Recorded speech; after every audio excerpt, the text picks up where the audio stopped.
Dawn breaks over a 3-room ancestral house in rural Vietnam. Lamps glow, chickens flutter, a pot hisses. Old Mr. CNN sharpens a knife in the back courtyard. Feathers spiral in the air. In the kitchen, Mrs. CNN and their daughter Lynn rinse rice, wash herbs, and whisper plans. This isn't a memorial, it's a celebration. Their pride, Nom, is coming home from the city after a year at Hanoi University of Science and Technology. In a poor village in 2003, a university student is as rare as rain in the dry season, especially one like Nom, scholarship winner, near valedictorian, the boy everyone points to when they say, study hard. His letters home came with cash 3 million Hun to help his parents. Today, they've set 3 banquet tables under the jackfruit tree for the neighbors who cheered him on. When Nam arrives by motorbike taxi Tola Pala, shy smile cheers erupt. He bows to elders, lights incense at the family altar, and breathes in a scent he hasn't felt in months. Home. Lynn 24, steady-handed seamstress. Nam's fierce protector quit school at 16 so her brother could stay in. She's the kind of daughter who knows every creak of the house and every ache of her parents' backs. At lunch, neighbors crowd the yard, cups clink. Mr. CNN toasts Nam's scholarships. Pride softens his weathered face. Laughter flares when Madam the town's premier Taylor stands and half-jokes. I've already picked my future daughter-in-law. Her son Folk, a shy primary school teacher, blushes scarlet. Lynn hides behind a smile. Not everyone's amused. At the edge of the tables, Quan, pampered son of the commune chairman, petty official with a borrowed swagger, watches Lynn with the flat stare of someone who thinks everything is his. If he names it, he raises his cup and smirks, already drunk on the idea. As the feast dissolves into laughter, Quan slips away. He doesn't leave, he hunts. In the smoky kitchen, he corners Lynn by the clay stove. Come with me to the city this weekend, he presses. A new fashion shop. I'll buy you dresses, make every girl in Sea Thush jealous. Lynn, polite but firm, shakes her head. I have work. Orders to finish. Please, don't ask again. Quan's grin twists. Don't play pure. You think you're too good for me. Better than the chairman's son. His voice sharpens, dripping with menace. Before Lynn can answer, Nam bursts in, flushed from wine. Sister, why are you still down here? His eyes flick to Quan, suspicion flashing. Quan masks his temper with a smirk. Just asking directions. He leaves, but the air curdles in his wake. Nam lingers, uneasy. He remembers whispers before he left for university. How Quan had chased every suitor away from Lynn. How he spoke of her as if she were already his. And tonight, Nom swears, the way Quan looked at his sister was not a man's glance, it was a predator's. The banquet fades into dusk. Neighbors drift home. Laughter leaves only the echo of crickets. Nam,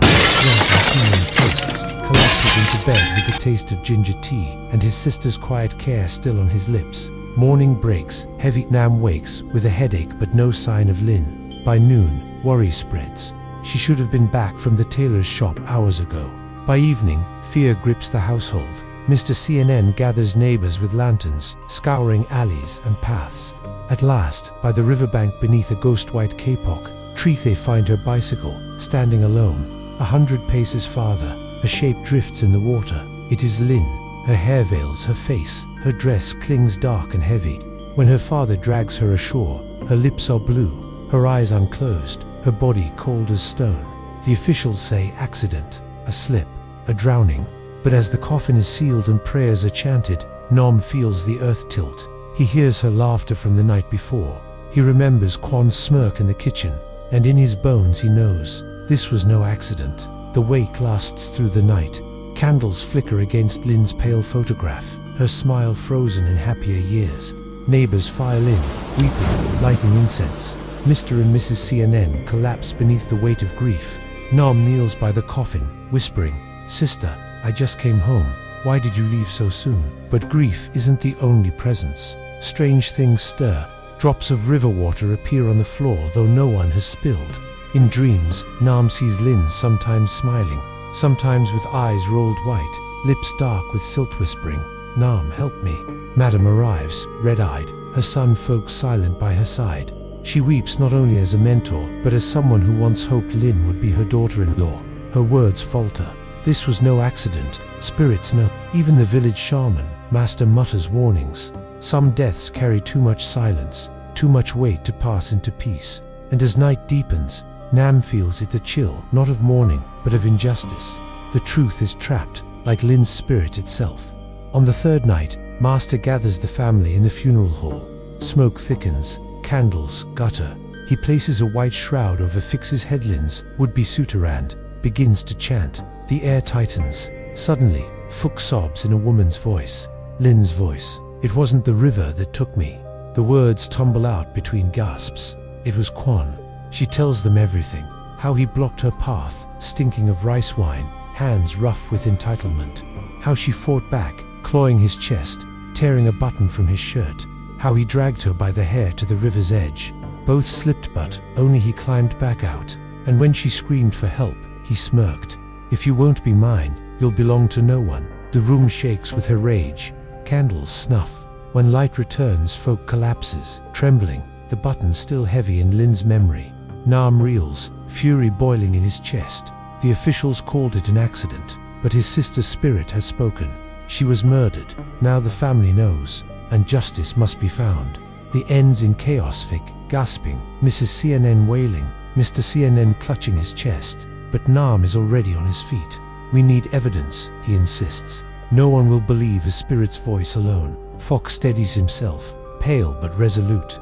When Lin fought back, she tore a button from Quan's shirt. I felt it in her memory. She clutched it until the river swallowed her. It should still be near the kapok tree.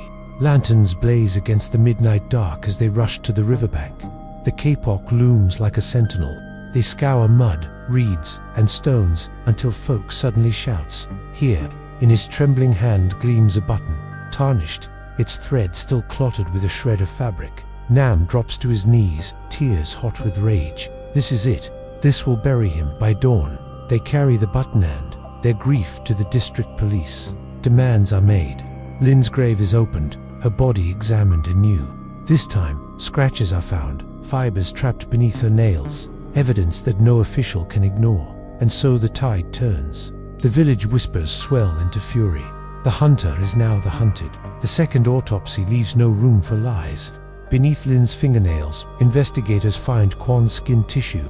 The button matches his shirt from that night. The truth, once buried in silt, now glares under the sun.